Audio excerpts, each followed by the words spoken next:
Good morning, students. Today we are going to study direct taxation of TY BCom Sem 5th. Residence and scope of total income. Lesson number 2. Person. Residential status as per section 6. Number 1. Individual or Hindu undivided family. We'll calculate a residence. It will be in the two category. Number 1, resident and ordinary resident. Number 2, resident but not ordinary resident. Number 3, non resident. मतलब एक individual के लिए 3 category है ताकि उसका resident check कर सके. Firm, association of firm, local authorities and company, इनके सिर्फ 2 कैटेगरी है, that is resident and non resident. Residential status, am I resident और नॉन रेसिडेंट, हम ये कैलकुलेट करते हैं. रेसिडेंट इंडिविजुअल सेक्शन 6 सबसेक्शन 1 के हिसाब से a person is said to be a resident of India in any previous year if he satisfy one of the following 2 basic condition. 2 condition में से कम उसे 1 कंडीशन पूरी करना पड़ेगा, कोई भी एक कंडीशन. क्या है? Number 1, he is in India during the previous year for a period of 182 days or more. First condition क्या है कि प्रीवियस ईयर में 182 डेज और मोर उसे इंडिया में रहना है. ये अगर कंडीशन फुलफिल किया तो ऑटोमेटिकली वो क्या बन जाएगा? Resident individual.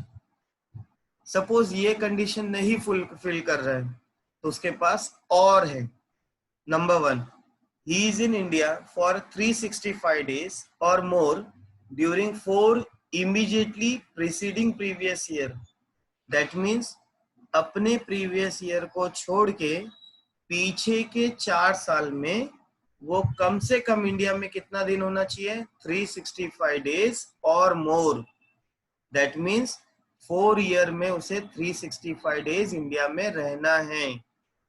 एंड मतलब ये दोनों साथ में पूरा करना पड़ेगा.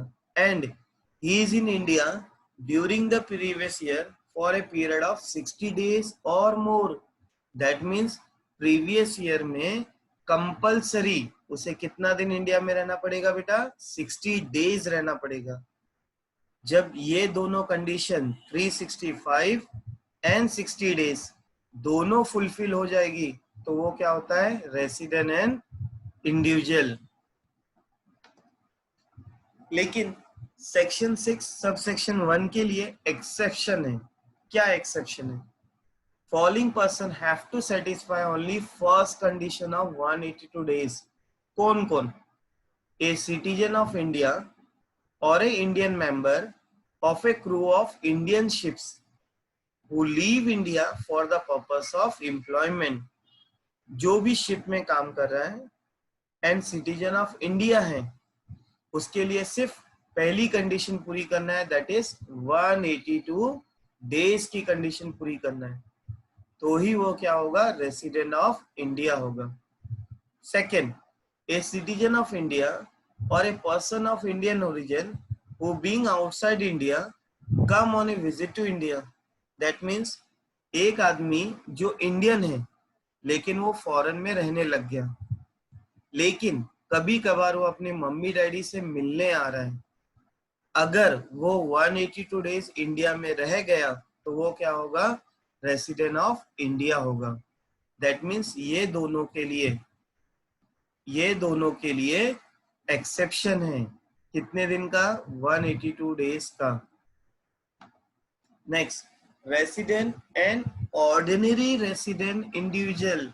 दैट इज रेसिडेंट भी है, उसके साथ उसको ऑर्डिनरी रेसिडेंट बनना है, तो that is section 6 sub section 6 के हिसाब से क्या रूल है? You have to satisfy 2 basic condition. क्या है basic condition? Number 1, he has been resident in India for at least 2 out of 10 year.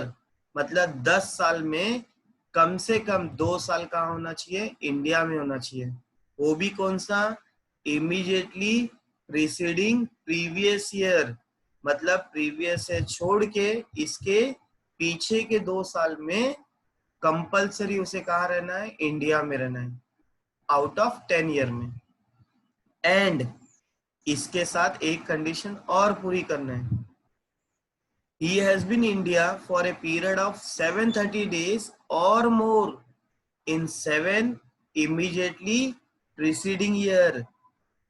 Okay, अपने प्रीवियस ईयर छोड़ के पीछे के 7 साल में कंपलसरी उसे इंडिया में कितना दिन रहना है, 730 डेज और मोर। जब वो ये दोनों कंडीशन पूरी कर पाएगा, then only he is a resident and ordinary resident. Okay, कम से कम 10 साल में 2 साल वो इंडिया में होना चाहिए एंड 7 ईयर में कंपलसरी 730 डेज वो इंडिया में रहना चाहिए। Okay, note, if individual does not satisfy the above condition, अगर वो कंडीशन पूरी नहीं कर पाता है, then he is a non resident of India during the previous year. अपने प्रीवियस ईयर में वो नॉन रेसिडेंट हो जाएगा। Thank you very much.